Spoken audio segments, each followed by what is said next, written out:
Bismillah. Assalamualaikum warahmatullahi wabarakatuh. Innal hamdalillah nahmaduhu wa nasta'inuhu wa nastaghfiruh wa na'udzu billahi min shururi anfusina wa min sayyiati a'malina. May yahdihillahu fala mudilla lahu wa may yudlil fala hadiya lahu. Asyhadu an la ilaha illallah wahdahu la syarika lahu wa asyhadu anna Muhammadan abduhu wa rasuluhu la nabiyya wa la rasula ba'dah. Allahumma salli wa sallim ala nabiyyina Muhammadin wa ala alihi wa sahbihi wa man tabi'ahum bi ihsanin ila yaumiddin. Ya ayyuhalladzina amanu taqullaha haqqa tuqatih wa la tamutunna illa wa antum muslimun. Ya ayyuhan nasu taqu rabbakumul ladzi khalaqakum min nafsin wahidah wa khalaqa minha zawjaha wa bassa minhuma rijalan katsiran wa nisaa'a wattaqullaha alladzi tasaaluna bihi wal arham innallaha kana 'alaikum raqiba. Ya ayyuhalladzina amanu taqullaha wa qulu qawlan sadida yuslih lakum a'malakum wa yaghfir lakum dzunubakum wa may yuti'illaha wa rasulahu faqad faza fawzan 'azima. Summa amma ba'du. Allahumma anfa'na bima 'allamtana wa 'allimna ma yanfa'una wa zidna 'ilma. Alhamdulillah, segala puji bagi Allah Subhanahu wa taala atas nikmat-nikmat yang Allah curahkan kepada kita. Terkhusus di saat ini Allah mudahkan urusan kita untuk bisa hadir di majelis ilmu, yang semoga Allah Subhanahu wa taala jadikan langkah kaki kita di majelis ilmu ini menjadi pemberat timbangan kita nanti di yaumul qiyamah. Dan semoga Allah Subhanahu wa taala memasukkan kita dalam sabda nabinya ketika beliau sallallahu alaihi wasallam bersabda, "Man salaka thariqan yaltamisu fihi ilman, sahalallahu lahu bihi thariqan ilal jannah." Barang siapa yang menempuh jalan untuk menuntut ilmu, maka kelak Allah akan mudahkan jalannya menuju surganya Allah Subhanahu wa taala. Amin. Yang kedua, salam serta salawat untuk nabi kita yang mulia Rasulullah sallallahu alaihi wasallam beserta keluarga beliau, para sahabat serta seluruh kaum muslimin yang dengan setia menjalankan sunnah-sunnah nabinya hingga yaumul qiyamah. Dan kepada sahibul bait, semoga rahmah dan berkah Allah senantiasa tercurah kepada rumah dan penghuninya. Bapak Ibu sekalian rahimani wa rahimakumullah, alhamdulillah kita melanjutkan pembahasan hadis-hadis dalam Kitabul Jami'. Sekarang kita masuk di hadis yang ke-11. Sebuah hadis yang diriwayatkan oleh Imam Muslim di hadis nomor 2026 dari Abu Hurairah radhiyallahu anhu, dia berkata, qala Rasulullah sallallahu alaihi wasallam, Rasulullah sallallahu alaihi wasallam bersabda, la yashrabanna ahadun minkum qa'iman. Janganlah sekali-kali salah seorang dari kalian jika minum maka jangan dalam kondisi berdiri. Hadis ini jamaah sekalian rahimani wa rahimakumullah menyebutkan tentang salah satu di antara adab-adab kita minum, yaitu Rasulullah sallallahu alaihi wasallam melarang kita minum dalam kondisi berdiri. Apa faedah dari hadis ini? Yang pertama, menurut kaidah usul fikih, al-aslu fin nahyi tahrim, hukum asal larangan, karena tadi Nabi mengatakan jangan kalian minum dalam kondisi berdiri, maka hukum asal minum dengan berdiri itu adalah haram. Ya. Jadi kita bawa yang pertama, faedah dari hadis ini adalah kita bawa kepada kaidah usulnya. Apa kaidahnya? Yaitu larangan itu hukum asalnya adalah haram. Maka yang pertama, hadis ini menunjukkan tentang haramnya atau dilarangnya seorang hamba ketika dia minum itu dalam kondisi dia berdiri. Dan ini yang diambil oleh pendapat dari ulama mazhab Zahiriyah. Karena mazhab Zahiriyah itu memandang pada dohirnya hadis, teksnya hadis isinya apa, maka itu yang mereka hukumi. Nah, maka mereka tidak salah karena sesuai dengan kaidah usul fikih bahwasanya yang hukum asal larangan itu adalah haram selama tidak ada nas-nas, dalil-dalil yang memalingkan dari keharaman menuju yang lebih rendah atau yang lainnya. Karena apa? Karena menurut mereka, ya, minum dengan kondisi berdiri itu hukumnya haram. maka dia berdosa karena telah melanggar sesuatu yang Allah haramkan. Jadi hukum asal orang yang minum dengan berdiri itu kata mazhab Zahiriyah itu berdosa karena dia melanggar larangan dari Allah Subhanahu wa taala dan Rasulnya. Kemudian yang kedua, faedah dari hadis ini,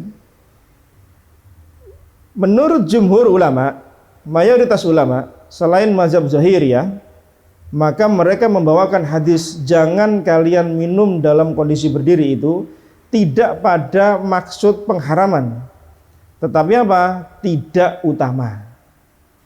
Sehingga maknanya apa? Kalau engkau minum dengan kondisi berdiri, maka itu tidak utama. Yang utama apa? Minum dengan kondisi duduk. Ya, berdasarkan apa? Berdasarkan beberapa kondisi. Karena ada beberapa kondisi yang memalingkan dari makna larangan ini menjadi sesuatu yang hanya tidak utama. Apa contohnya? Sebuah hadis yang diriwayatkan oleh Imam Bukhari dan Muslim dari Ibnu Abbas radhiyallahu anhu. Beliau berkata, "Saqaitu Rasulullah sallallahu alaihi wasallam min Zamzam fasyariba wa huwa qaim." Aku pernah memberikan kepada Nabi sallallahu alaihi wasallam air Zamzam. Dan ketika itu beliau minum dengan kondisi berdiri. Padahal tadi kita dengar hadis ini adalah dilarangnya minum dengan kondisi berdiri. Tapi ternyata Ibnu Abbas pernah menyuguhkan minum air Zam-Zam kepada Nabi SAW. Ternyata beliau minum dalam kondisi berdiri. Kemudian dalil yang berikutnya yang memalingkan dari makna haram menjadi tidak utama, atau maksud dalam kata lain lebih utama kita duduk, adalah sebuah hadis yang diriwayatkan dalam Sahih Bukhari dari Ali bin Abi Thalib radhiyallahu an, yang beliau itu pernah minum berdiri. Ya, jadi Ali bin Abi Thalib yang kita tahu beliau adalah sepupu Nabi SAW, menantu beliau, dan beliau juga dekat dengan Nabi SAW. Itu ketika beliau berada di Kufah, ya, beliau kemudian minum dalam kondisi berdiri. Kemudian beliau berkata, "Inna nasan yakrahu ahduhum ayyashraba wa huwa qaim." Sesungguhnya orang-orang tidak suka jika salah seorang di antara mereka itu minum dalam kondisi berdiri. Jadi saat itu Ali bin Abi Thalib minum dengan berdiri, kemudian beliau mengatakan hal ini. Wa inni ra'aitu Nabiyya sallallahu alaihi wasallam. Sementara aku pernah melihat Rasulullah sallallahu alaihi wasallam. Ya, fa'ala kama ra'aitumuni fa'altu. Beliau melakukan sebagaimana yang aku lakukan. Paham maksudnya ya? Jadi Ali bin Abi Thalib radhiyallahu an itu ketika di Kufah itu beliau minum dengan kondisi berdiri. Kemudian beliau mengatakan, orang-orang tidak suka kalau melihat orang minum dengan kondisi berdiri. Padahal aku dulu pernah melihat Rasulullah SAW melakukan sebagaimana yang aku lakukan. Yaitu apa? Beliau minum dengan kondisi berdiri. Nah, inilah yang kemudian dijadikan dalil oleh jumhur ulama bahwasanya orang yang minum dengan duduk itu lebih utama dibanding kalau dia minum dengan kondisi berdiri. Lalu bagaimana mengkompromikan antara hadis yang menyebutkan larangan sebagaimana hadis yang kita bahas dengan kondisi Nabi sallallahu alaihi wasallam yang minum ternyata beliau berdiri? Maka sebagian ulama kemudian mengkompromikan. Bagaimana cara mengkompromikannya? Yang pertama, mereka berpendapat bahwasanya larangan tentang minum sambil berdiri itu datang belakangan. Sehingga awalnya boleh minum dengan berdiri, kemudian setelah itu dilarang sebagaimana hadis yang kita bahas. Sehingga apa? Hadis yang pertama itu dimansuh dengan hadis yang terakhir. Hadis yang minum dengan berdiri dihapus hukumnya menjadi tidak boleh minum dengan berdiri. Tetapi sebagian pendapat ulama berkebalikan. Hadis yang melarang minum itu datangnya lebih awal dibanding dengan Nabi yang minum dengan berdiri. Sehingga hadis larangan minum dengan berdiri dihapus dengan kondisi Nabi yang minum dengan berdiri. Kedua pendapat ini, kata para alim ulama, terjadi saling bantah di antara mereka, kemudian ada kelemahan di antara mereka. Maka mana yang rojeh, mana yang kuat? Yang kuat adalah dengan mengkompromikan antara dua hadis larangan minum sebagaimana yang kita bahas hadisnya dengan kondisi beberapa hadis yang menyebutkan Nabi SAW minum dengan berdiri. Dengan apa? dengan menyebutkan bahwasanya minum dengan berdiri itu tidak utama, tapi yang utama apa? Dengan cara duduk. Sehingga kemudian jadi lebih pas kondisinya. Karena yang satu mengatakan berdiri itu yang seharusnya, duduk itu nggak boleh, atau sebaliknya pula. Nah, yang seperti ini kan ada kelemahan dari dua pendapat yang ada. Sehingga kemudian mana yang lebih pas? Ya kita kompromikan dua hadis tadi, kata para alim ulama. Yaitu apa? Yaitu yang hadis yang berkata dengan larangan berdiri minum itu adalah lebih utama kalau dilakukan dengan cara duduk. Yaitu apa maksudnya? Khilaful aula. Yang utama adalah tidak minum sambil berdiri. Sehingga dia sebaiknya apa? Duduk. Tetapi pada kondisi-kondisi tertentu yang tidak memungkinkan untuk kita minum dengan duduk, maka berdiri tidak mengapa. Karena tadi hadis dibawakan pada berdiri tadi kan boleh, Nabi juga minum dengan kondisi berdiri. Ada juga ulama yang berpendapat, itu kan khusus Nabi. Nabi kan khusus kalau minum Zam-Zam boleh berdiri, kalau orang lain tidak boleh berdiri, harus duduk. Nah ini pun juga ada kelemahan, karena tidak ada dalil yang menyebutkan minum itu khusus untuk Nabi, tapi umum. Nah, sehingga kita lebih sreg kepada pendapat yang menyebutkan bahwasanya minum dengan duduk itu lebih utama dibanding dengan minum dengan kondisi berdiri. Tetapi jika kondisi tidak memungkinkan kalau kita harus berdiri, duduk, maka berdiri maka tidak mengapa. Tapi dia lebih utama dengan cara mengusahakan dia duduk. Ya, mungkin ketika ada hajatan ya yang mungkin kursinya terbatas ya, harus standing party. Nah, itu mungkin dengan minum itu mungkin bisa dengan cara berdiri. Tapi kalau makan ya jangan berdiri ya. Kalau bisa tetap duduk.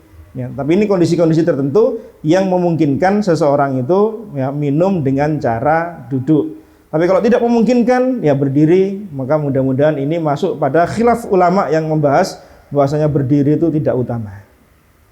Bisa dipahami ya hadis ini ya. Insya Allah mudah insya Allah.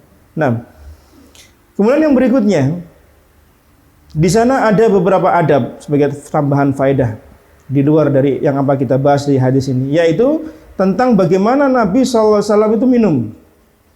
Ini perlu sebagai pelengkap daripada pembahasan kita. Jauh sebelum manusia menemukan beragam tentang cara minum yang memberikan energi pada kita, minuman-minuman multivitamin dan seterusnya, Nabi SAW itu jauh 14 abad yang lampau telah memberikan kita satu resep bagaimana beliau tetap fit kondisinya dengan minuman yang beliau minum.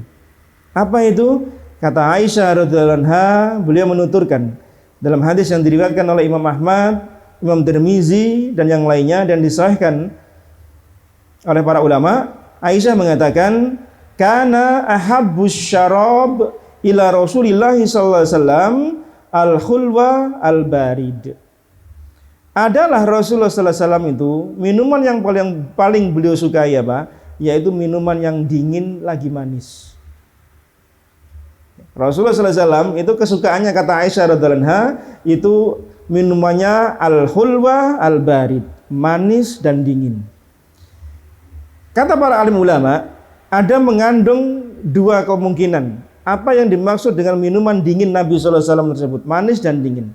Yang pertama, boleh jadi yang dimaksud adalah air yang dicampur dengan madu.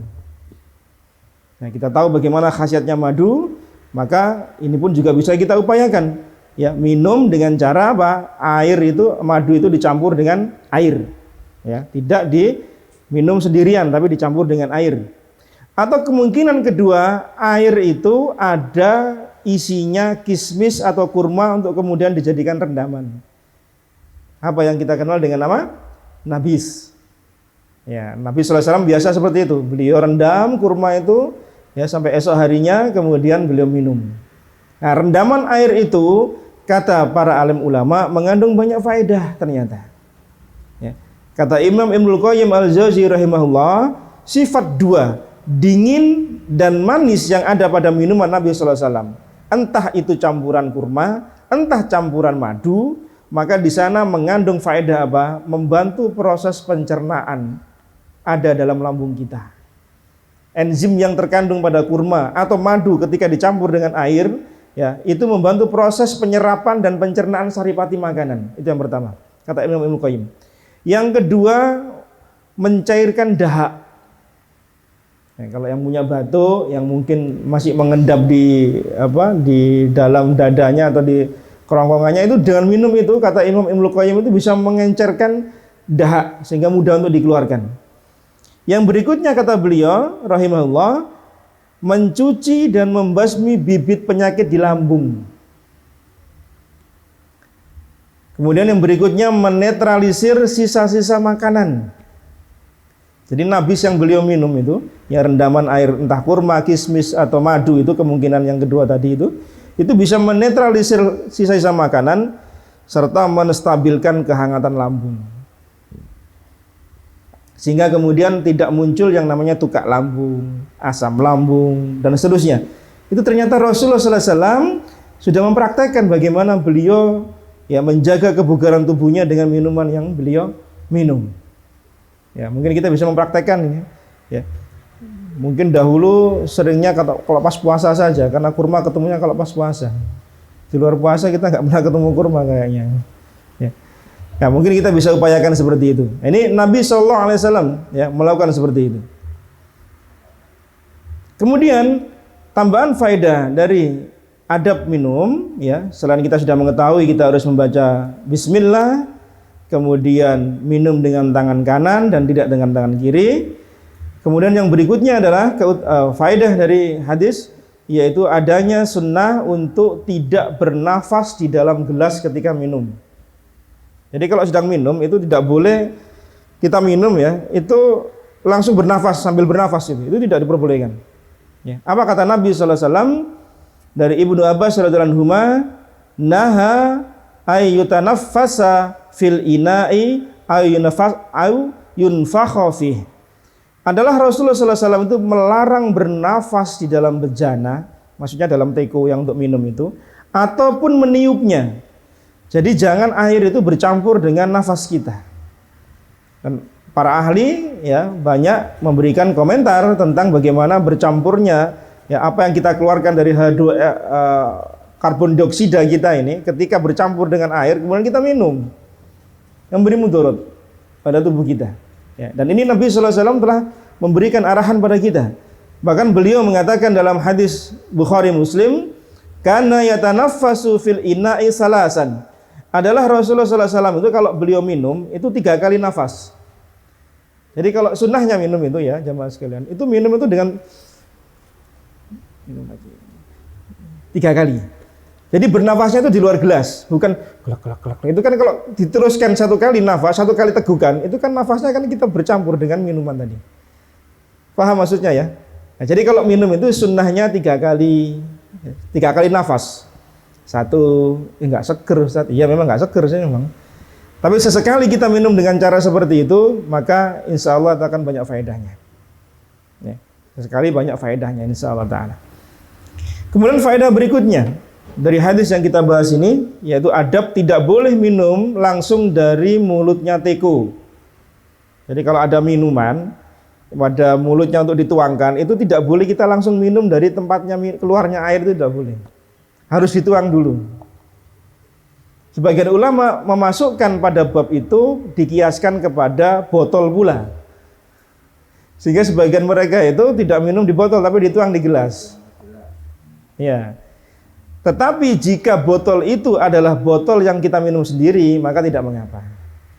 Kan ada botol itu barangkali disediakan untuk orang banyak. Ya, masing-masing minum boleh dari situ. Yang seperti ini malah justru ada larangan. Ya, karena akan bercampurnya ya dari satu mulut ke mulut yang lain, maka digantilah dengan dituang di gelas. Untuk teko itu sifatnya juga umum pula. Kan teko kan ditaruh untuk orang umum. Kalau kita minum, ada orang itu jamaah sekalian, minum itu langsung pakai dari mulutnya tekonya itu. Kalau dulu kita di desa ya, di Surabaya dulu saya gitu. Waktu saya masih SD itu pulang lewat kampung mau ke perumahan tempat saya itu di kampung-kampung di rumah-rumah itu disediakan ini apa namanya? Kendi itu. Kan dingin itu ya kendi itu kan ya. Nggak ada kulkas zaman dulu ya. Listrik juga belum masuk waktu itu. Itu kita boleh minum itu. Nah, itu minumnya dulu modelnya gitu. Di sawah itu kan orang-orang seperti itu ya. Nah, itu sunnahnya adalah dituang di gelas, bukan langsung dari mulut tekonya. Karena boleh jadi mulut teko itu akan dipakai oleh orang lain, pasti mudorot orang berikutnya. Ya. Maka sunnahnya apa? Ditaruh di gelas, tidak minum langsung dari tekonya. Kata Nabi sallallahu alaihi wasallam, naha Rasulullah sallallahu alaihi wasallam anisurbi min famil qirbati awis siqai. Adalah Rasulullah sallallahu alaihi wasallam melarang minum langsung dari mulut teko atau girbah. Girbah itu tempat minum yang dari kulit. Ya sama seperti kendi itu, sama modelnya, cuma dari kulit modelnya. Ya, zaman dulu kan gitu ya, bunter gini dari kulit, kemudian ada mulutnya ini. Nah, tempat keluarnya ini jangan langsung diminum, tapi tuangkan dulu di gelas. Ini bisa kita masukkan pada bab ya, misal kita menuangkan minuman, ya mungkin diceret dan seterusnya. Ya maka jangan langsung minum dari mulutnya, tempat keluarnya air, tapi dituang di gelas-gelas. Nah. Kemudian faedah berikutnya yaitu tentang adab minum, dilarang minum dengan menggunakan tempat yang terbuat dari emas atau perak. Boleh jadi kan ada beberapa orang itu punya teko ceret dari emas atau perak. Walaupun sepuhan, ya boleh jadi gelasnya mungkin terbuat dari perak, bisa jadi. Maka ini tidak boleh. Dilarang oleh Nabi sallallahu alaihi wasallam. Ya. Dari Ummu Salamah radhiyallahu anha, qala Rasulullah sallallahu alaihi wasallam, man syariba fi ina'i min dahabin aw fiddatin fa innama yuzahziru fi batnihi naron fi jahannam. Orang yang minum dengan menggunakan wadah, entah gelasnya, entah tekonya, entah ceretnya, terbuat dari emas atau perak, maka sesungguhnya ia sedang menelan bara api neraka dalam perutnya. Ada beberapa yang dilarang untuk urusan emas dan perak, ya. Terkhusus untuk masalah peralatan minum, makan dan minum, itu dilarang menggunakan terbuat dari emas dan perak. Kemudian khusus bagi laki-laki dilarang pula dengan menggunakan perhiasan dari emas. Ini beberapa hal yang terkait dengan masalah emas dan perak. Kalau bagi laki-laki perak diperbolehkan.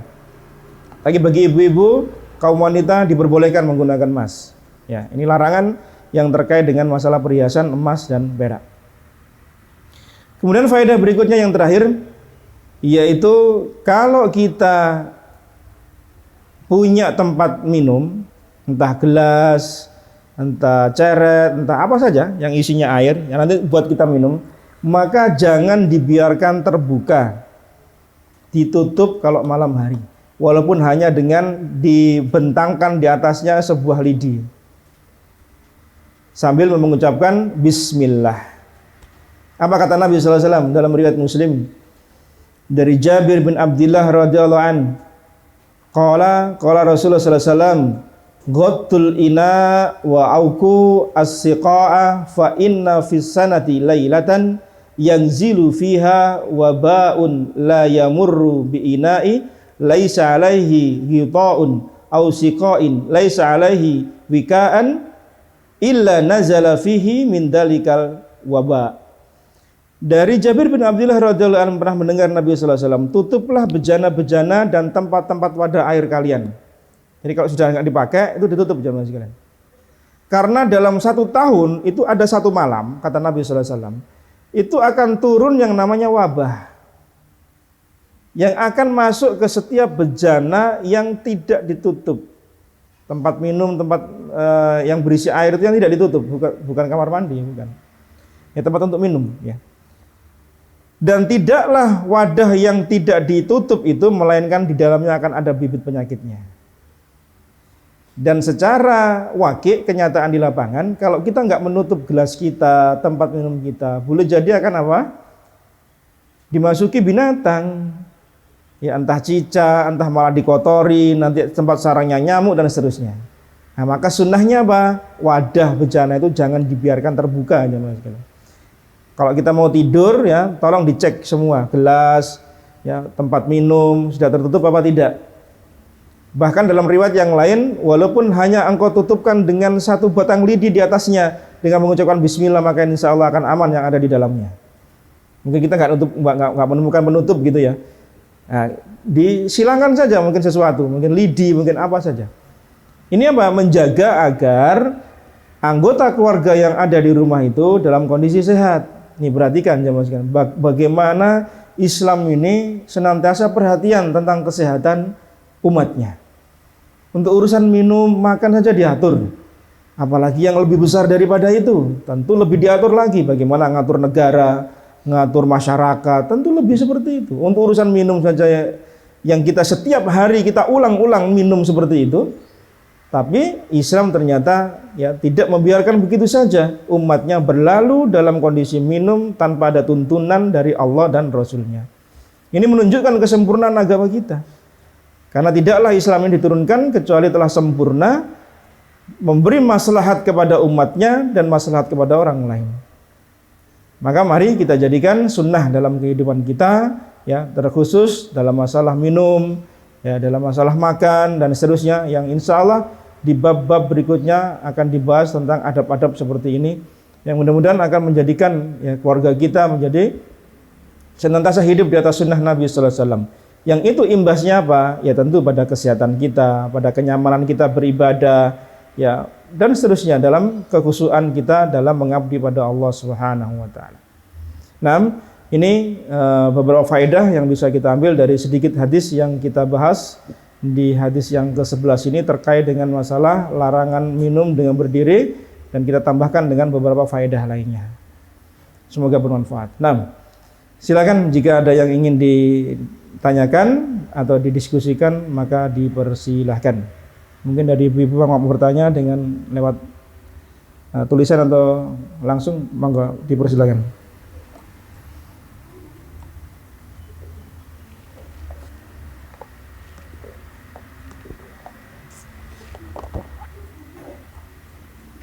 Ya, kalau yang ada di depan ini mau bertanya silakan.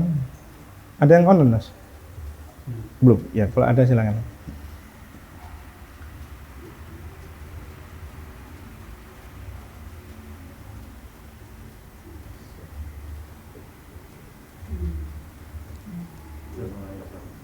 Ya. Kalau minum dengan tangan kiri itu sebenarnya larangan atau sebenarnya dosa atau sunnah untuk tangan?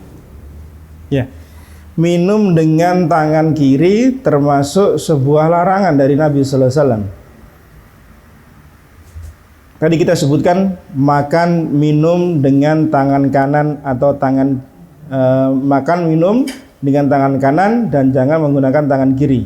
Itu sunnah atau kalau dilakukan dosa? Ya. Dalam sebuah riwayat Imam Muslim di nomor 5233. Kata Nabi sallallahu alaihi wasallam, nggih, benar jazakallahu khair. Idza akala ahadukum falyakul biyaminihi. Jika salah seorang di antara kalian makan, maka hendaklah makan dengan tangan kanan. Wa idza syariba falyashrab biyaminihi. Jika dia minum, maka minumlah dengan tangan kanan pula. Fa inna syaitan yakulu bisimalihi wa yashrabu bisimalihi. Adapun syaitan itu makan dengan tangan kiri, kemudian minum dengan tangan kiri pula. Berarti kalau kita minum dengan tangan kiri tanpa ada uzur, misal bukan kidal, misal bukan karena sakit tangan kanannya, memang dia menyengaja makan dengan tangan kiri, minum dengan tangan kiri, berarti dia meniru syaitan. Ya sudah, kalau sudah niru syaitan ya sudah, tinggalkan. Ya, karena sunnahnya Nabi sallallahu alaihi wasallam itu, kebiasaan beliau sallallahu alaihi wasallam adalah beliau makan dengan tangan kanan, minum dengan tangan kanan. Bahkan beliau mengatakan dalam riwayat yang lain, la yakulunna ahadun minkum bisimalihi wala yashrabunna biha fa inna syaitan yakulu bisimalihi wa yashrabu biha. Jangan sekali-kali, Nabi memberikan penekanan, jangan sekali-kali kalian makan, minum itu dengan tangan kiri, karena syaitan itu makan minumnya dengan tangan kiri. Berarti kalau ada orang makan minum dengan tangan kiri tanpa ada uzur, berarti dia meniru perilakunya syaitan. Sementara kita diperintahkan untuk menjauhi seluruh pernak-perniknya, ya, yang meniru pada perbuatan syaitan. Termasuk ketika memakai sandal, pernah kita bahas kalau nggak salah. Belum ya, sandal belum ya? Belum ya, untuk bisa mungkin ya. Atau yang lainnya, itu dilarang kita niru dengan perbuatan syaitan. Ya. Jangan menjadi teman-teman syaitan. Misal dalam ayat tabzir, ya, mubazir, menyia-nyiakan harta. Karena apa? Menyia-nyiakan harta itu ikhwana asyayatin. Orang mubazir suka membuang-buang harta tanpa ada keperluan yang jelas, itu temannya syaitan. Padahal setan itu kata Allah Subhanahu wa taala apa? Aduwwum mubin. Musuh yang nyata bagi kalian. Maka jauhilah. Nah, kita suruh jauhi kok kita malah meniru perilakunya setan. Ya, minum pakai tangan kiri, ya, dan seterusnya. Ya. Ini tentu apa? Dengan catatan tidak ada uzur ya bagi dirinya. Tapi kalau ada uzur tidak apa-apa. Misal tangan kanannya sakit, nggak bisa makan dengan tangan kanan, dia harus terpaksa tangan kiri. Ya, dulu ketika tangan saya sempat jatuh di kanan ini, saya makan dengan tangan kiri selama beberapa waktu. Ya nggak bisa kenyang sih, karena makannya jatuh-jatuh terus soalnya, karena nggak bisa makan tangan kiri kita. Ya, tapi kalau tidak ada uzur, dia menyengaja tangan kiri, bukan karena dia kidal pula. Ya. Tahu nggak kepanjangan kidal? Kita tahunya itu kidal itu sudah jadi bahasa baku, ternyata ada kepanjangannya itu, ada artinya itu. Apa? Kiri dari. Ada yang mengatakan kiri andalannya, ada yang mengatakan kiri dari lahir. Lah masalahnya kalau kita kanan ya apa namanya? Kan nggak ada orangnya pun kadal. Ya, jadi kalau tidak ada uzur, karena ada orang itu ya dia nulis tangan kiri, makan dengan tangan kiri karena memang lebih kuat kirinya dibanding dengan kanannya. Tapi kalau kita sudah mengetahui sejak awal kondisi itu, maka sebenarnya bisa dilatih untuk dipindahkan ke kanannya. Karena itu karena pembiasaan kan soalnya itu.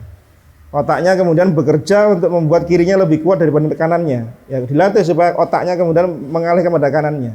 Itu sebenarnya bisa sejak awal, tapi kalau alam mungkin karena satu dan lain hal hingga kemudian terpelihara sampai besar pula sampai dewasa. Ya kiri terus akhirnya. Ada atlet pakai kiri itu banyak itu ya. Kiri itu. Nah iya, itu karena awalnya mungkin tidak begitu diperhatikan dia. Tahu-tahu sudah dewasa, sudah kuat di kirinya, sebagaimana kita kuat di kanan kita dibanding dengan kiri kita, ya seperti itu barangkali. Ya, insya Allah uzur. Tapi kalau dia berusaha kuat untuk bisa berubah ke kanan-kanannya, insya Allah itu lebih bagus. Ya. Jadi jangan gampang menyerah. Artinya gini, aku kan jeneng ini kok, nih kiri yo kiri. Itu kan beda. Dengan dia berusaha untuk menjadi kanan gitu loh. Itu beda ceritanya. Nah, Allahu a'lam. Ya, silakan yang lain.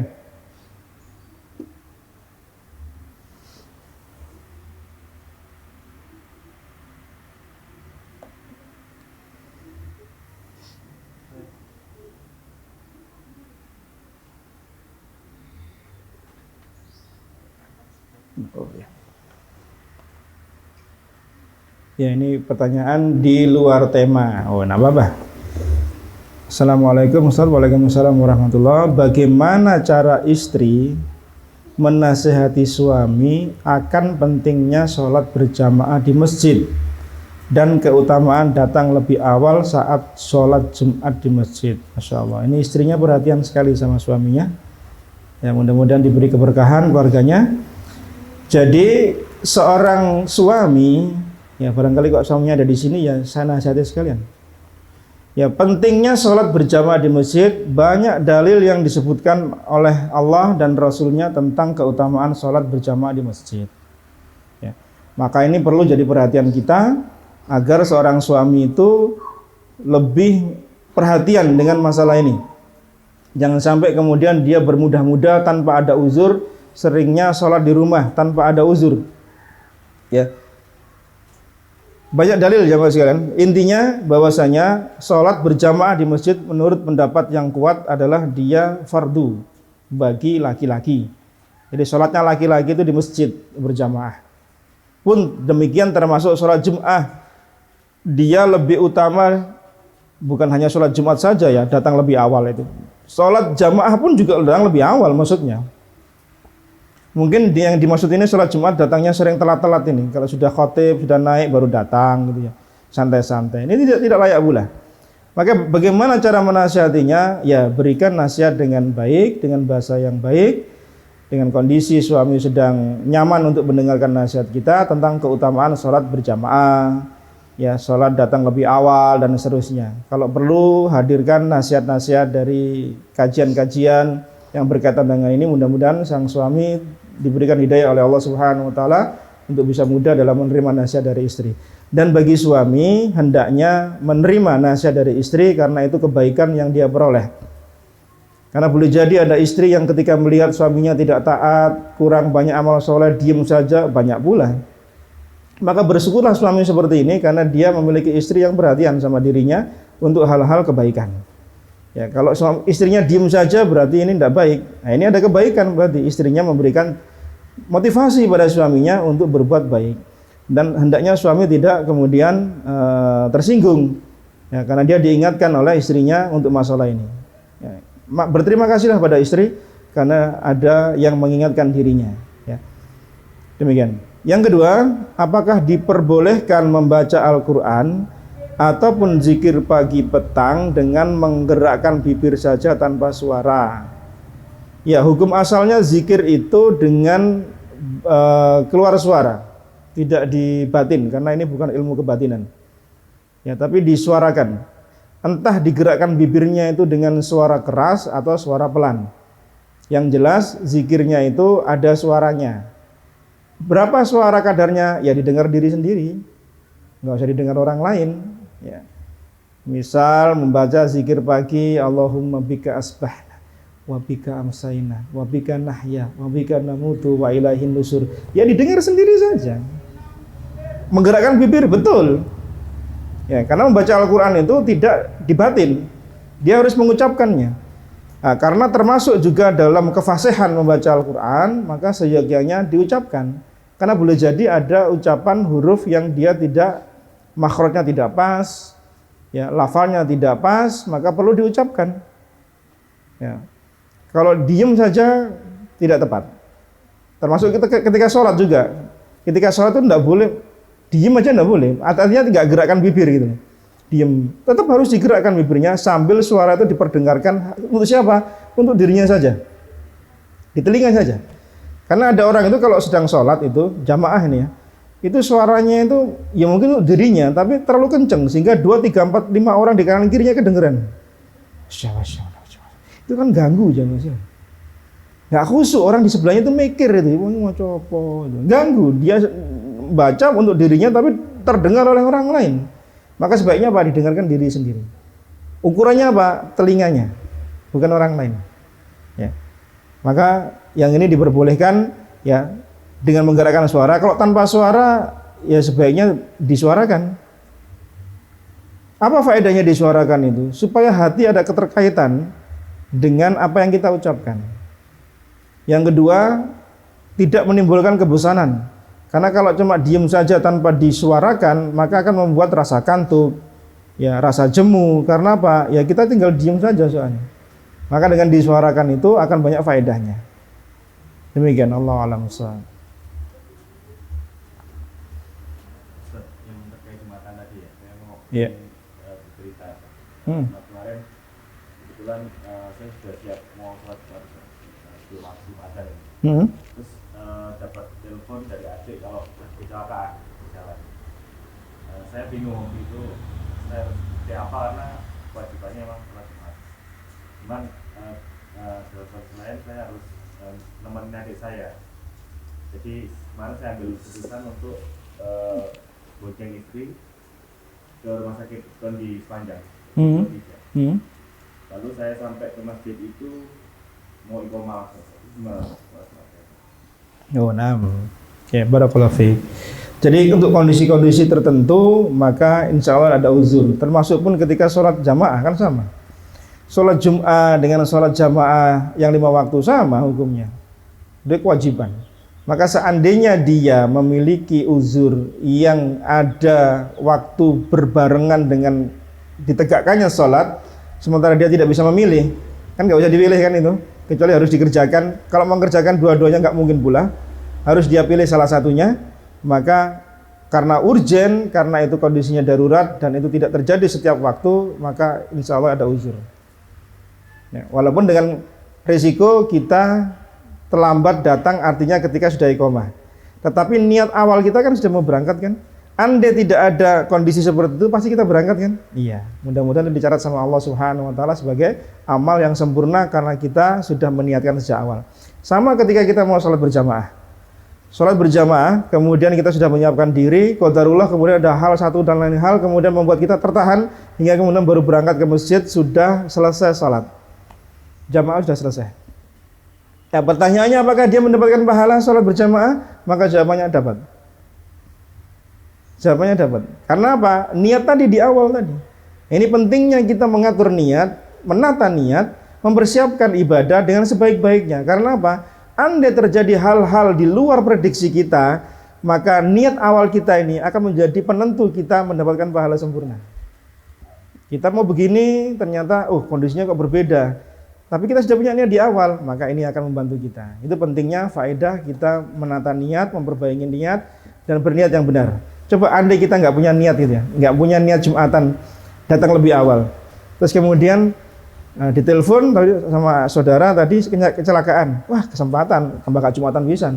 Udah, alasannya apa? Adik kecelakaan, nanti sholat zuhur aja, nanti jam 2 aja sholat zuhur. Itu tambah kesempatan itu. Orang yang nggak punya niat seperti itu akan dibuat kesempatan. Beda dengan orang yang sejak awal memang mau Jumatan. Kondisi kemudian menyebabkan hal yang lain. Ya, insya Allah ada uzur di hadapan Allah Subhanahu wa taala. Allahu a'lam. Karena itu pas doa itu saya tanya ke masjid atau dengerin sampai iqomah. Sudah, enggak usah. Langsung iqomah saja, duduk saja dengerin langsung sholat. Kan mau iqomah itu. Doa iqomah, udah enggak usah tadil masjid. Kalau antum tadil masjid malah ketinggalan nanti. Jadi tunggu saja. Kalau kondisinya memang waktunya itu mau sholat ditegakkan, sudah ditunggu saja. Ya. Mudah-mudahan Allah mencatat amal sempurna bagi niat kita di awal mau datang lebih awal Jumatan. Ya. Jadi perlu digarisbawahi jamaah sekalian, datang Jumatan itu sebaiknya sebelum khotib naik di atas mimbar. Karena agar mendapatkan pahala seperti dia berudiah, berkurban mulai dari onta, sapi, kambing, ayam sampai sedekah seekor sebutir telur. Ketika khotib sudah naik mimbar, maka malaikat menutup catatan bukunya, kemudian mendengarkan khutbah juga. Nah, kita datang pas saat momen-momen seperti itu, berarti kan hilang keutamaan pahala-pahala tadi kan. Tapi sholat Jumatnya sah, Jumatannya sah, iya. Cuma keutamaan dia mendapatkan pahala ini, itu dan seterusnya itu dia hilang gitu loh. Atau dia datang awal betul, tapi dia melakukan hal-hal yang sia-sia. Mainan HP, ya, sibuk dengan gadgetnya, ngobrol kanan kiri, khutbah berlangsung, diskusi sama temannya, sia-sia. Betul dia datang awal, tapi dia menghilangkan pahala kesempatan berkurban tadi yang 1, 2, 3, 4, 5 tadi. Jadi ini perlu diperhatikan. Atau yang berikutnya, yang ketiga, datang betul awal, tapi kemudian dia sandar atau kondisi-kondisi tertentu, khutbah dia tidur pulang, bangun-bangun iqomah. Apa isinya khutbah? Nggak ngerti, orang ngurus komat mau. Iya, dia tidur masalahnya.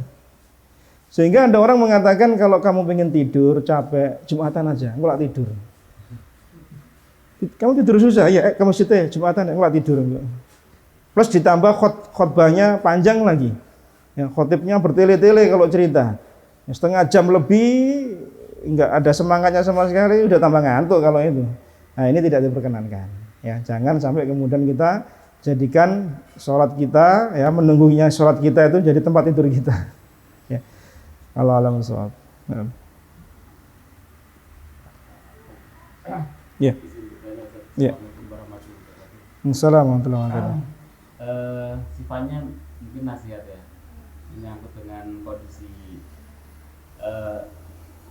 tempat kita sekarang yang kayak BBM sekarang itu kan naiknya cukup banyak lah, otomatis kan akan berimbas kepada bidang-bidang yang lain. Nah, kita itu sebagai umat muslim itu mungkin Ustaz ada nasihat harus bersikap seperti apa dengan kondisi yang sekarang seperti ini. Dan pertanyaan kedua Ustaz, ini kayak step-step apa yang bisa membuat kualitas hidup kita itu lebih baik, kualitas keimanan kita menjadi lebih baik. Masya Allah, ini pertanyaan berat ini. Saya pernah mendengar itu Kak, dengan memperbaiki bacaan Al-Quran kita, makhluk huruf apa itu salah satu poin yang bisa membuat kualitas hidup kita menjadi lebih baik, lebih diberkahi, apa itu. Ya, barakallahu fiik. Ya, terkait dengan kenaikan harga BBM yang sempat kita dibuat kaget ya. Perkiraan masyarakat Indonesia Rabu malam ngantri. Saya pulang dari ngisi itu mau ngisi bensin saya, memang waktunya ngisi ya. Saya heran setiap SPBU kok antri gitu ya. Saya nggak ngeh kalau ternyata ada isu tanggal 1 naik itu, saya nggak paham ya. Setiap kali mau berhenti saya berpikir apa ini SPBU-nya bagus sehingga kemudian orang pada ngantri gitu ya. Karena ada SPBU itu kan pakai kode yang 51 sama 54 itu ya. Saya pikir itu gitu, awalnya gitu saya pikir. Tapi setiap kali kok berhenti kok, akhirnya saya pikir ada nggak usah lah, besok aja lah. Gitu. Ternyata malam sampai rumah saya baca berita, oh ternyata masyarakat pada pengen ngantri dapat harga BBM yang normal. Karena besok ada acara ternyata mau naik. Qadarullah ternyata kena prank, ya. Nggak jadi naik. Setelah masyarakat mulai lengah gitu ya, wah, sambil gerutu sebagian, tiwas ngantri gak munggah. Ya. Ketika mereka sudah lengah, siang-siang ke 14.30 naik. Entah antum kaget apa enggak, tapi yang jelas saya kaget sedikit karena saya nggak tahu itu. Tahu-tahu begitu saya mau ngisi di Banjarmukti kemarin itu saya baca berita, loh hari ini naik, pantas kok macet di jalanan itu ya. Apa sih yang harus kita lakukan jamaah sekalian? Ingat, rezeki Allah Subhanahu wa taala itu sudah Allah takar. Sudah Allah tentukan sejak kita adalah dalam kandungan ibu kita di usia 120 hari, kemudian ditiupkan ruh, kemudian dicatatkan rezeki kita, amal kita, ya bahagia sengsaranya kita, ya, kemudian jodoh kita itu sudah dicatat sama Allah Subhanahu wa taala. Kemudian Allah berikan kita kemampuan untuk mengolah alam sebagai khalifah fil ard. Untuk apa? Untuk memenuhi kehidupan kita. Ya, ada berbagai macam bidang yang kita geluti, yang kita mampu. Ada yang bergerak di bidang ini, di bidang itu, seterusnya. Nah, dengan wasilah itu kemudian Allah berikan rezeki. Apakah kemudian kalau kita nggak melakukan upaya itu nggak dapat rezeki? Ya bisa saja dapat, mungkin lewat tangan orang lain. Ya. Tapi sunnatullahnya adalah bergerak, berupaya, berusaha. Nah, kemudian muncul yang namanya kenaikan harga, inflasi dan seterusnya. Apakah ini kemudian menyebabkan rezeki kita kemudian terhambat? Jawabannya tidak. Justru kalau saya melihat kalau ada orang mampu membeli dalam kondisi seperti itu, berarti dia diberi kelebihan rezeki sama Allah Subhanahu wa taala. Ketika harga BBM naik 2.000, dia mampu beli juga. Oh enggak mampu, saya memang butuh. Ya, buktinya kita bisa beli. Apa kalau kita ngantri sebelum naik itu kemudian bertahan sampai 2 tahun BBM kita? Kan enggak juga ya mas. Habis juga 2-3 hari selesai kita beli lagi dengan harga yang ada sekarang. Lalu untuk apa kemudian kita takut yang berlebihan? Ya, ini kekhawatiran kita kan gitu. Ketika sebelum naik kita isi full tangki semua. Harapannya apa? 1 bulan utuh. Enggak kalong-kalong. Enggak juga ya mas. Toh kalau habis kita beli juga dengan harga yang baru. Toh juga kita keluarkan uang. Kalau saya pribadi, ya, tidak masalah. Mau naik, mau turun, tidak masalah saya. Karena rezeki saya sudah ditakar sama Allah Subhanahu wa taala. Itu keyakinan saya. Rezeki kita jamaah sekalian tidak akan pernah ya terkurangi dengan sebab Allah Subhanahu wa taala, dengan sebab kondisi real di masyarakat naiknya BBM. Tidak akan. Naiknya bahan baku, naiknya sembako dan seterusnya enggak akan berpengaruh. Kenapa? Karena rezeki kita ini nggak terpengaruh sama itu. Dan itu Allah Subhanahu wa taala yang mengatur pula.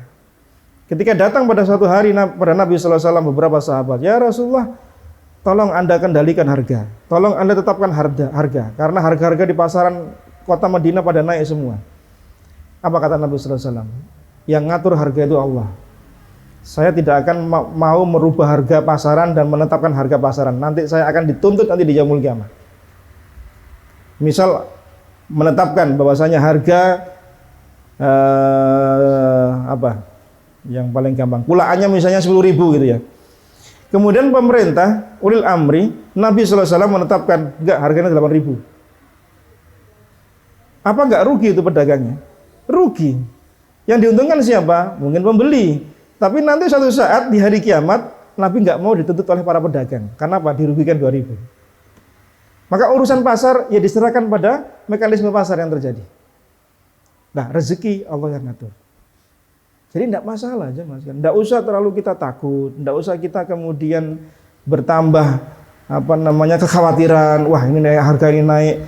Kalau BBM naik berarti nanti imbasnya pada transportasi naik, kemudian biaya produksi naik, kan begitu kan. Kemudian harga-harga juga ikut naik. Tidak masalah, biarkan saja. Karena semua itu sudah ada di takdirnya Allah Subhanahu wa taala. Boleh jadi dengan wasilah naik-naiknya harga-harga itu rezeki kita pun juga naik. Unda Ustaz, harga wong bil gaji saya selipnya tetap ya gitu-gitu doa saulan. Loh, kita nggak tahu jamaah sekalian. Kesehatan itu rezeki dari Allah. Ketenangan hidup itu rezeki dari Allah. Nyamannya kita hidup itu rezeki dari Allah. Apa kemudian kalau kita nggak diberi harga uang yang lebih, kemudian kita nggak mengatakan nggak dapat rezeki? Salah. Rezeki tidak harus melulu harta. Apa manfaatnya harta berlebih kemudian kita senantiasa mengeluarkan uang untuk keperluan-keperluan yang lain? Habis uang kita untuk ini, untuk itu lah, selesai. Tapi uang kita cukup untuk membiayai hidup kita 1 bulan, sekolah anak-anak kita, walaupun mungkin nggak seberapa. Di tengah gencarnya harga-harga pada naik, toh juga kita bisa survive. Di zaman dahulu, zaman sekalian, di tahun 70-an, ketika harga BBM itu cuma sekitar nggak sampai hitungan 1.000, nggak sampai 1.000 rupiah, nggak 5.000 itu nggak sampai. Nggak sampai itu, naik. Ngantri nggak ada, ngantri kayak kita tahun sekarang nggak ada. Naik ya dinikmati saja naik. Toh mereka juga bisa survive hidup mereka. Kita saja yang sekarang terlalu banyak pikiran dunia soalnya. Kuncinya kan itu. Kita terlalu banyak terbeli dengan masalah-masalah duniawi, sehingga kemudian kita berpikir, oh ini naik, berarti imbasnya ini naik, ini naik, ini naik, ini naik. Kan gitu kan. Sebelum BBM naik, sembako sudah naik loh. Sudah naik. Saya beli telur untuk belanja isi saya itu kapan hari sudah naik sekian. Beli ayam naik sekian. Saya ingat petuah dari nenek-nenek moyang kita dulu ya. Kalau kita itu tidak punya uang, walaupun harganya murah, kita nggak akan bisa beli. Tapi kalau harga itu tinggi, walaupun harga itu tinggi, kalau kita punya uang, pasti bisa beli.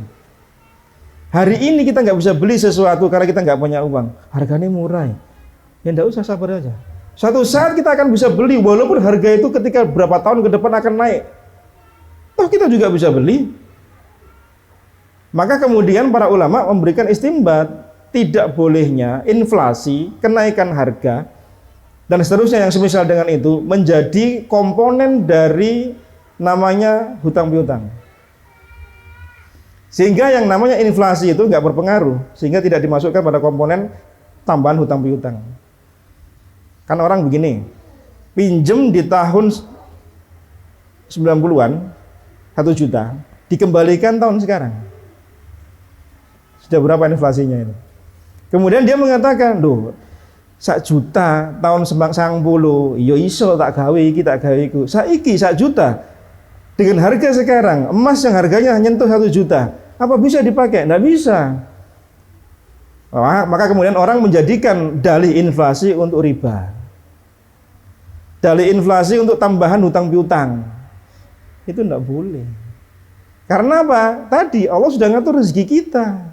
Mau harga naik, mau harga turun, rezeki Allah akan terus ngalir pada diri kita.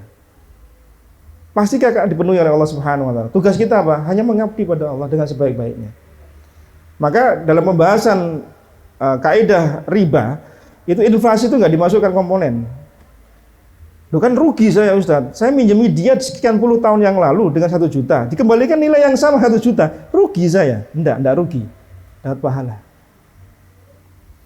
Kata Nabi SAW dalam hadis riwayat Imam Ahmad, barang siapa yang memberikan tangguh hutang pada saudaranya, maka dia diberi pahala sodako senilai uang yang dia sodakohkan, yang dia pinjamkan. Dia pinjamkan 1 juta sekian puluh tahun yang lalu, dikembalikan baru tahun ini. Dia berapa sudah sodako yang dia berikan pada Allah Subhanahu wa taala. 1 juta sekian puluh tahun yang lalu. Terus 1 juta setiap harinya. Setiap hari loh ini. Rugi saya, ya, tapi kamu mendapatkan pahala akhirat. Maka ada orang itu kemudian kalau minjemi, ya pinjami emas saja. Jangan minjemi uang, nanti kembalinya emas, riba. Ya. Contoh misalnya, Pak saya pinjam uang, waduh saya nggak punya cash ya, saya punya emas ini, sampai jualnya emasnya, udah berapa gram, 5 gram, udah pinjami 5 gram, terserah dia mau jual di mana saja, ya pakai kan uangnya, bla bla bla, nanti selesai kembalikan berapa, ya 5 gram, paham maksudnya? Nah ini nggak riba, karena apa? Pinjamannya pakai emas, tapi jangan pinjami 5 juta, tolong nanti kembalikan saya, ya harga nanti emas yang senilai dengan itu. Lo nggak boleh. Berarti dia apa? Mendapatkan keuntungan dari nilai apa? Selisih harga uang dengan emas yang ada di tahun itu. Karena setiap tahun, setiap waktu harga emas berubah. Maka kalau mau pinjami berupa emas, maka pinjami emas. Kalau dia mau minta emas, maka pinjami emas pula. Maka nggak riba seperti ini. Karena apa? Nilainya tetap 5 gram, ya 5 gram yang sama di tahun yang akan datang. Tetap 5 gram, walaupun nilainya naik setiap gramnya kan. Tapi kembalinya kan 5 gram tetap. Maka nggak riba seperti ini. Yang riba itu kalau kita minjemi uang, nanti kembalinya berupa emas, yaitu riba. Nah, sehingga apa jamaah sekalian, di tengah gempuran naiknya BBM, mungkin harga sembako nanti akan mengikuti terus berentet, ini kan berimbas ini. Ya sudahlah, yakin sama Allah Subhanahu Wa Taala. Allah itu Ar-Razzaq, Allah itu memberi rezeki, Allah Maha memberi rezeki. Maka tugas kita apa? Ibadah dengan sebenar-benarnya, sudah. Pasti Allah akan jamin rezeki kita. Wah nanti sulit Ustaz. Sudah mulai kita berupaya untuk hemat, berupaya untuk kemudian nabung, atau kita kurangi hal-hal yang sifatnya sekunder. Ya, apalagi yang nggak butuh-butuh amat, yang hanya konsumtif, ya kurangilah. Ya, jangan terlalu banyak healing gitu ya. Bolak-balik buat healing ini apa nih? Ya ini fenomena baru, betul. Sidik-sidik ngeluh healing gitu. Itu biaya itu. Biaya itu jangan sekarang. Kecuali nggak ngeluarin biaya itu ya. Nggak masalah. Ya, pergi ke taman kota misalnya, banyak pemandangan, udah selesai. Bayar tiket masuk atau kadang yang gratis. Ini enggak, healing luar kota. Udah biaya berapa itu? Penginapannya. Malah keluar biaya banyak. Ya, fenomena baru betul itu. Ya, maka itu bisa kita upayakan. Ya. Terus bagaimana cara meningkatkan kualitas hidup kita? Ya tentu dengan kita kembali pada Allah Subhanahu Wa Taala. Barang siapa memperbaiki hubungannya dengan Allah, pasti Allah akan perbaiki hubungannya dengan sesama manusia, dan Allah akan jamin kehidupannya. Maka parameternya apa? Salat kita salah satunya. Itu parameter untuk memperbaiki kualitas hidup kita. Kalau engkau melihat salatmu itu bagus, maka insya Allah akan jamin kehidupan kita. Tapi kalau kita masih sering menyia-nyiakan sholat kita, kadang kita nggak perhatian, kadang nanti engkau lembur, masih ada kerjaan. Ya sama pula perlakuan Allah pada kita. Kita butuh sama Allah. Gampangnya gini, engkau awakmu yang wingi engkau kok. Kita butuh sama pimpinan kita. Pimpinan kita mengatakan, loh kamu kemarin tak kasih kerjaan, kamu bilang nanti aja. Ya sama kamu butuh engkau Ya kurang lebih kalau manusia kayak gitu. Ini Allah Subhanahu Wa Taala. Maka perbaiki kualitas hubungan kita dengan Allah. Apa? Salat. Itu amal yang nyata terkait dengan salat. Dengan hubungannya dengan Allah itu salat. Nyata soalnya. Kita sehari 5 kali melakukannya plus salat-salat sunnah yang lain. Nanti boleh ditambah mungkin dengan bacaan Al-Quran kita. Betul. Tapi kalau saya tidak mengetahui kalau tentang bacaan tadi itu saya tidak tahu. Tapi membaca Al-Quran itu salah satu bentuk kita meningkatkan kualitas hidup kita. Betul. Dengan cara apa? Tadaburi isi kandungan Al-Quran. Pasti akan meningkat kualitas hidup kita. Semakin bertambah keimanan kita, semakin kita merasa bahagia, semakin kita merasa nyaman, dan seterusnya. Ya. Atau banyak poin-poin yang lain yang paling tidak 2 itu saja, sholat kita, bacaan Al-Quran kita. Yang selebihnya akan ngikut. Karena kan parameter kebaikan seorang nanti di yaumul qiyamah kan sholatnya. Sholatnya baik, amal yang lain pun akan diikutkan dengan parameter tolak ukur sholat. Dia perhatian sama sholat, insya Allah parameter ibadah yang lain akan ngikut. Orang kalau perhatian jamaah sekalian, mau sholat dia sudah prepare, dia sudah mandi, sudah ganti baju. Beda dengan orang yang engkau turun komat, nyantai, itu beda loh, beda sekali. Perlakuan Allah pun beda pada dirinya nanti. Maka jangan salahkan Allah Subhanahu Wa Taala kalau dia masih sering menyia-nyiakan sholat, ingin dia hidupnya bahagia, ingin hidupnya makmur, ingin hidupnya sukses, ya jangan salahkan Allah Subhanahu Wa Taala kalau dia ditunda-tunda. Bahkan dalam sebuah hadis disebutkan, seseorang itu yang seharusnya dia masuk surga, Allah akan tahan dia. Kalau dia masuk neraka, ditahan dulu, nggak keluar dulu. Kenapa? Karena dulu ketika di dunia dia sering mengakhir-akhirkan waktu sholat. Jamaah engko ae sik durung qomat. Enggak mah engko ae sik imame durung teko. Maka kata Nabi sallallahu alaihi wasallam, andai dia nanti masuk surga, Allah akan tunda masuk surganya dia dengan sebab dia suka nunda-nunda sholat berjamaah. Loh, kan berarti kan parameternya sholat itu. Sholat. Maka perhatikan betul masalah sholat, karena itu terkait dengan kehidupan kita di dunia. Ya, Allahu a'lam bishawab.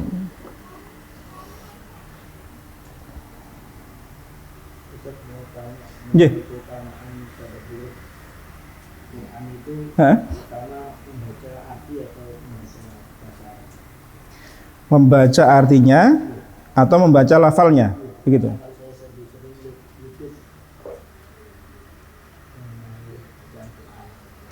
Ya, nah, barakallahu fiik. Jadi membaca Al-Quran itu ada beberapa tingkatan. Satu, membaca lafalnya saja. Ya, membaca lafalnya saja, baik kita faham maupun nggak faham artinya. Karena Nabi tidak menyebutkan barang siapa membaca Al-Quran maka satu hurufnya Allah ganjar dengan 10 kebaikan. Aku tidak mengatakan alif lam mim harfun, walakin alif harfun, mim harfun, lam harfun, mim harfun. Aku tidak mengatakan alif lam mim itu satu huruf, tidak. Tapi aku mengatakan alif satu huruf, lam satu huruf, mim satu huruf. Jadi kita membaca awal Al-Baqarah itu 30 kebaikan kita, 30 pahala. Nabi tidak menyebutkan barang siapa membaca alif lam mim dengan faham artinya, enggak. Artinya apa? Kita membaca Al-Quran faham enggak faham artinya, itu dapat faedah. Gitu loh maksudnya. Ya. Nah, kemudian ada tahap kedua. Apa tahap kedua? Memaknai artinya. Memaknai isi kandungan Al-Quran. Dengan cara apa? Dengan cara kita membaca artinya. Dengan membaca tafsirnya. Ya. Itu cara dalam kita meningkatkan nilai tadabbur kita terhadap Al-Quran. Sehingga tidak cukup hanya dengan membaca saja. Ya, ini harus diluruskan gitu. Jangan kemudian mengatakan membaca Al-Quran. Iya betul, tapi ada tahap berikutnya masalahnya. Gitu loh. Setelah kita tadabbur Al-Quran dengan cara kita membaca artinya, terjemahannya, kita renungkan, kita berhenti di setiap ayat, kita apa sih isinya. Bahkan sampai yang namanya Ibnu Umar radhiyallahu anhu, beliau mengkhatamkan Al-Quran surat Al-Baqarah itu selama 8 tahun. Ibnu Umar yang kita tahu bagaimana fakihnya beliau dari kalangan sahabat, itu membaca Al-Quran Al-Baqarah itu selesai baru 8 tahun. Loh kok lama? Memangnya Ibnu Umar nggak hafal atau nggak bisa baca? Bukan nggak bisa baca. Beliau membaca tiap ayat, berhenti, beliau renungkan artinya, beliau renungkan bacaannya, kemudian diaplikasikan hukum-hukumnya. Maka dikatakan oleh para sahabat dahulu, jika di antara kami ada yang khatam Al-Baqarah, makna khatam itu bukan sekedar baca, tapi dia diaplikasikan dalam kehidupan sehari-hari, maka dia mulia di hadapan kami. Karena di Al-Baqarah itu banyak terkandung tentang hukum-hukum. Hukum tentang waris, tentang ibadah, tentang ekonomi, tentang jual beli, tentang riba dan seterusnya ada di sana semua. Sehingga kalau orang itu khatam Al-Baqarah plus aplikasinya, dia mulia di hadapan para sahabat. Nah, artinya apa? Ada peningkatan nilai tadabbur. Enggak sekedar cuma baca Al-Quran, tidak sekedar baca lafalnya. Walaupun baca lafal itu ada nilai tersendiri loh ya. Tapi ketika kita ingin meningkatkan nilai tadabbur kita pada Al-Quran, maka tambahkan dengan kita membaca maknanya, membaca artinya. Tahap berikutnya yang ketiga, ya. Setelah kita memahami apa yang kita baca, karena kita tahu artinya, kita tahu maknanya, tahu tafsirnya, apa yang ketiga? Diaplikasikan dengan amal soleh. Al-amalu bih. Beramal dengannya, itu puncak dari tadabbur terhadap Al-Quran. Jadi ada tahapan. Jadi setelah kita membaca, ya kita bisa membaca, sudah lancar. Kalau belum lancar, ya belajar dulu membaca tajwidnya, makharijul hurufnya. Sudah fasih, sudah paham, naik pada tingkat berikutnya. Renungi isinya, renungi maknanya, apa kandungan-kandungan hukumnya. Setelah itu kemudian aplikasikan dalam kehidupan. Maka ini langkah-langkah yang kita bisa peroleh dalam kita mentadabburi Al-Quran. Maka insya Allah masing-masing tahapan itu akan memperoleh kebaikan-kebaikan di sisi Allah semua. Semakin dia lengkap dalam mentadabburi dengan tahapan-tahapan tadi, dia akan semakin sempurna dalam mentadabburi Al-Quran. Tapi ini tidak mengecilkan makna orang membaca Al-Quran, gitu loh maksudnya. Ya. Karena ada orang itu, lo mau dibocodok gak dia, jangan. Lihat dulu orangnya seperti apa. Kalau dia masih tahap belajar, ya jangan dipaksa untuk membaca apa maknanya, artinya. Ini mutung nanti orangnya, mau buru belajar, kan gitu kan gampangannya kan. Seperti itu. Allahu a'lam bishawab. Terakhir Ustaz, Ya. nasihat. Kita sebagai orang tua itu ingin memberi pendidikan kayak sekolah yang terbaik buat anak-anak kita. Mungkin nasihat apa tuh yang Ya, nah, bagaimana kita sebagai orang tua dalam memberikan pendidikan terbaik bagi anak-anak kita? Ya, memberikan pendidikan pada anak-anak itu wajib hukumnya bagi setiap orang tua. Karena nanti kita akan ditanya oleh Allah Subhanahu wa taala tentang apa yang telah engkau lakukan pada anak-anak kalian. Dan terpenting dalam masalah ini adalah pendidikan agamanya. Maka nasihat saya kepada para orang tua, terutama diri kita pribadi, ya, carilah sekolah yang sekolah itu memberikan nuansa-nuansa agamis pada si anak, agar dia itu memiliki bekal dalam kehidupannya di dunia dan lebih-lebih nanti di akhirat. Itu pertama. Ya. Saya tidak mengatakan kalau sekolah tidak agamis itu kemudian tidak baik, bukan. Tapi poin positifnya apa? Orang tua akan lebih ringan dalam memberikan pendidikan pada anaknya. Kan tidak semua orang tua paham soal agama. Kalau kita serahkan pada sekolah saja, yang notabene sekolah tidak ada nilai dari pelajaran agama, yang hanya mungkin cuma 2 jam dalam sepekan, apa yang diharapkan ya Mas? Sulit kita akan mengharapkan. Maka carilah sekolah yang punya basic seperti itu. Agar apa? Orang tua lebih mudah gitu loh. Ketika di sekolah anak diajari zikir, diajari baca Al-Quran, diajari sopan santun, adab pada orang tua, ya diajari kemudian sholat berjamaah, sholat duha, itu orang tua lebih mudah gitu loh. Terbantu dengan kondisi di sekolah yang anak itu sudah terbiasa familiar dengan kondisi seperti itu. Bandingkan dengan anak yang tidak seperti itu di sekolah, kemudian kita mengharapkan, nah engkau sholat berjamaah anak, akan sulit jamaah sekalian. Toh kadang-kadang ketika anak sekolah di basic yang seperti itu pun anak juga masih sulit juga gitu loh. Apalagi yang tidak basic seperti itu gitu loh. Itu akan membantu orang tua. Maka nasihat saya, carilah satu sekolah yang punya basic secara agamis, akan memudahkan kita dalam membantu anak kita yang mendidik mereka. Yang kedua, kalau sudah tahu kondisi seperti itu, maka carilah sekolah yang manhajnya sesuai dengan Quran dan Sunnah. Karena kalau tidak nanti akan bahaya. Anak kita akan terbawa pada pemikiran-pemikiran yang salah. Ya. Nanti budget bisa disesuaikan dengan kondisi kita. Kan gini jamaah sekalian. Sekolah bagus, ya harganya bagus juga gitu kan ya. itu sudah harga pasar katanya gitu. Walaupun kita menginginkan para pemangku kebijakan di sekolah menginginkan pula sekolah itu bagus dengan harga terjangkau, tapi kan tidak mungkin gitu loh. Sulit direalisasikan di zaman seperti sekarang. Menggaji para guru dengan kondisi real di lapangan yang hanya mungkin SPP sekian-sekian, mampukah? Nggak mampu. Nanti para guru pasti akan mencari, mohon maaf, sampingan, jam-jam di luar dia ngajar. Hanya mengandalkan dari sekolah, dari yayasan, nggak cukup jamaah sekalian. Habis hanya untuk bayar kontrakan. Memang dia nggak makan, nggak minum, nggak ngasih anaknya segala macam, nggak cukup. Maka ketika kita masuk pada sekolah yang, kok mahal ya, ya seperti itulah real di lapangan. Kalau pengen sekolah bagus, ya harga juga bagus, harga mahal pula gitu loh. Jangan berharap, ya ada pula aja sekolah bagus, murah ya ada, tapi itu bisa dihitung dengan jari dan sulit pun dicari gitu loh. Ya, sulit pun dicari. Kalaupun ada mungkin para muhsinin, para donatur juga nggak semuanya. Karena tidak semua orang semua anak harus di cover, nggak mungkin lah. Nah, maka ini real di lapangan, ini terjadi wakil. Kita nggak bisa menolak kondisi seperti itu. Maka kalau ingin memasukkan anak, ya cari sesuai dengan budget kita.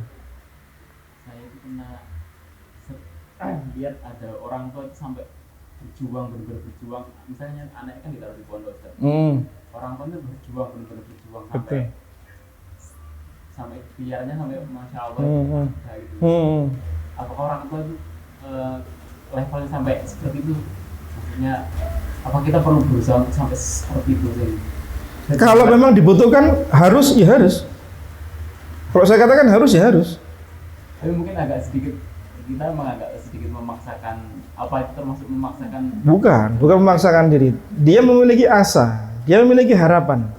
Anak saya, karena begini jamaah sekalian, Orang tua kan punya asa sama anak-anaknya. Saya pengen anakku begini. Orang lain menginginkan anaknya begini. Sesuai dengan asanya orang tua masing-masing. Maka ketika orang tua punya asa, planning anakku ke depan seperti ini, maka dia carilah jalur yang sesuai dengan apa yang dia asakan gitu loh. Dapatlah yang seperti itu. Hingga kemudian, kok biaya sekian dari kehidupan sehari-hari dia nggak cukup. Dia harus ke sana kemari. Itu saya jumpai pula beberapa teman kita aja Mas. Betul itu. Tapi alhamdulillah semua anaknya itu mentas semua dengan kondisi yang dahulu bapaknya jungkir balik gak karuan, kaki jadi kepala jadi kaki. Bapaknya cerita sendiri sama saya. Dan alhamdulillah sekarang ada yang satu dinikahi oleh seorang asatid yang muda yang masyhur sampai sekarang ada. Saya nggak kira kalau ustadz itu jadi menantunya teman saya itu, saya nggak nyangka. Ada yang jadi kemudian ngajar di sana, ngajar di sini. Saya tahu betul perjuangan bapaknya. Saya tahu betul. Bapaknya itu jualan bakso. Tapi ya gak karuan, banting sana, banting ini, keras sekali memang itu. Tapi semuanya selesai. Apa yang terjadi jamaah sekalian? Begitu semua anaknya mentas semua. Usahanya ini kemudian selesai pula gitu. Yes, cukup cuma untuk makan tok. Subhanallah. Coba kondisi itu dibawa pada kondisi dulu anaknya ketika masih mondok semua. Nggak cukup jamaah sekalian. Itu luasnya rezeki Allah Subhanahu wa taala. Rahmatnya Allah Subhanahu wa taala. Di mana ada keinginan kuat, di sana ada jalan keluar. Cuma kadang kita kan ngono gak apa-apa lah, cukup sak mono ae. Enggak akan seperti itu jemaah. Berusahalah keras. Dan tidak mengapa insyaallah. Ya, supaya anak-anak kita menjadi anak-anak yang menjadi investasi dunia akhirat kita. Dan jangan pernah menyesal atau merasa rugi atas apa yang kita keluarkan untuk investasi anak-anak kita. Tidak akan pernah rugi, karena mereka semua adalah catatan amal kebaikan kita di sisi Allah Subhanahu wa taala. Ya. Wah, rugi minta sekolah dukur-dukur udah jadi mek ngene tok. Jangan. Ketika kita berjuang di masa-masa itu nilai pahalanya. Perjuangan kita cari nafkah yang halal untuk sekolah anak-anak kita supaya mereka menjadi anak-anak yang sukses akhiratnya, dunianya juga ngikut. Itu pahala loh jamaah sekalian. Itu pahala itu. Jangan kemudian kita merasa, cukup pesennya biasanya. Nanti toh dia juga jadi nyemek ngono tok ae. Lo jangan, enggak boleh. Orang tua harus punya asa tinggi, jamaah sekalian. Kalau toh mungkin Allah takdirkan tidak seperti harapan kita, enggak jadi masalah. Yang jelas ketika proses itu berlangsung, kita sudah mengupayakan yang terbaik untuk anak-anak kita. Ya, maka apa kuncinya? Usahakan yang terbaik untuk anak-anak kita sesuai kemampuan kita. Itu kuncinya. Jangan, ya bukan ngoyo, bukan. Tapi kalau kita masih bisa mengupayakan, upayakan. Anak kita kan nggak tahu toh kondisi perjuangan orang tua kan nggak tahu kan, nggak tahu. Bapak gampangannya utang sana, utang sini, kepala jadi kaki. Anak itu nggak tahu, aja mas. Udah, dan juga nggak perlu tahu. Yang penting engkau sekolah nak, yang baik, yang benar, yang jujur, yang amanah, ikhlas belajar, sudah selesai. Urusannya nanti hasilnya serahkan sama Allah Subhanahu wa taala. Insya Allah jadi sukses. Dan saya banyak menjumpai anak-anak dari teman-teman kita yang modelnya bapaknya kayak gitu semua. Gampangannya kerja mengunung-unung tok ini. Satu ketika lama nggak ketemu, mana anakmu? Alhamdulillah, wes neng Madinah. Loh, kaget saya. Keterima di Madinah aja mas. Padahal dulu ngaji masih kecil sama saya itu, ngaji iklan sama saya. Lama nggak ketemu sama bapaknya, saya tanya bapaknya, kuliah di Madinah. Allahu Akbar. Loh, seperti itu. Bapaknya, oh masya Allah, jangan ditanya kerjanya. Sudah ya apa namanya, sergap gitulah, sergap. Ya ada hasilnya. Gitu. Saya beberapa teman kita yang kita jumpai itu kayak gitu. Udah apa saja dilakoni lah. Yang penting kan anaknya sukses, anak sukses. Kan investasi toh anak itu, investasi akhirat loh ya. Jangan dikira kemudian sia-sia harta yang kita keluarkan, ternyata mek gitu tok. Enggak. Jadi itu akhirat Allah Subhanahu wa taala. Maka nasihat saya tadi ya, ikhlas dalam bekerja ya, upayakan yang terbaik untuk anak-anak kita. Kalau kita mampu sekolah mereka tinggi, ya tinggikan mereka sampai selesai, sampai notok. Gampangannya sampai keluar darah kita ini. Ya nggak mungkin lah, jangan sampai keluar darah. Itu gambarannya untuk menunjukkan bagaimana semangatnya orang tua dalam memberikan yang terbaik untuk anak-anaknya. Cukup ya? Oh ada lagi? Oh ya, ya terakhir ya. Ya, terakhir ini pertanyaan dari ibu-ibu. Assalamualaikum warahmatullahi wabarakatuh. Gimana dengan anak yang gangguan pendengaran untuk sekolah dengan basic Islami, sementara anak masih mengejar ketertinggalannya? Mohon sarannya. Kita fokus mengejar ketertinggalannya atau fokus sekolah Islamik? Oh, nah. Kalau memang ada kondisi seperti ini, ya diatasi dulu aja, diselesaikan yang ketertinggalannya dulu. Karena khawatirnya nanti kalau masuk sekolah yang basicnya Islamik itu targetnya banyak jamaah sekalian. Di sekolah Islamik itu targetnya banyak. TK saja, TK Islam yang mungkin ya tidak terkenal amat itu ya. Kualifikasi lulusannya TK itu hafal juz ke-30. Kualifikasi lulusan TK loh ini ya. Bayangkan zaman kita TK lapuai. Ya, paling nyanyi, tepuk tangan, jalan-jalan sana, jalan sini. Anak-anak TK sekarang itu kualifikasinya TK Islam itu keluar hafal juz 30. Nanti di murojaah ketika dia masuk di SD yang SD juga basicnya Islam, ya itu nanti di murojaah paling enggak 3-4 bulan dia mengulang kembali untuk juz 30-nya tadi. Kemudian tambah juz 29 terus naik ke atas. Nah, kalau ada mohon maaf mungkin ada gangguan di masalah ini, maka selesaikan dulu aja ini. Karena apa? Nanti akan kerepotan. Ngejar ketertinggalan dengan teman-temannya. Kalau punya mental baca enggak masalah. Artinya begini, anak itu cuekan gitu loh. Walaupun dia mungkin tertinggal, enggak masalah aku wes. Aku tak belajar dewe gampangnya gitu ya. Tapi kadang ada anak itu yang agak kecil ciut nyalinya, enggak sebesar teman-temannya yang lain. Nah, kalau ini kan kasihan. Kalau dia nanti akan banyak tertinggal dengan teman-temannya, baik dari segi hafalan, dari segi yang lain, maka akan kasihan. Maka kalau saran saya masih bisa diusahakan yang tadi tertinggal tadi tidak harus ke sekolah Islamik dulu, maka tidak masalah. Ya, nanti seiring jalan nanti bisa diupayakan menjurus ke sana. Mungkin Allah a'lam bishawab. Oh, nyambung lagi. Enggak apa-apa. Berarti ibu-ibunya dengerin gitu loh. Saya khawatir nanti di dalam nggak dengerin.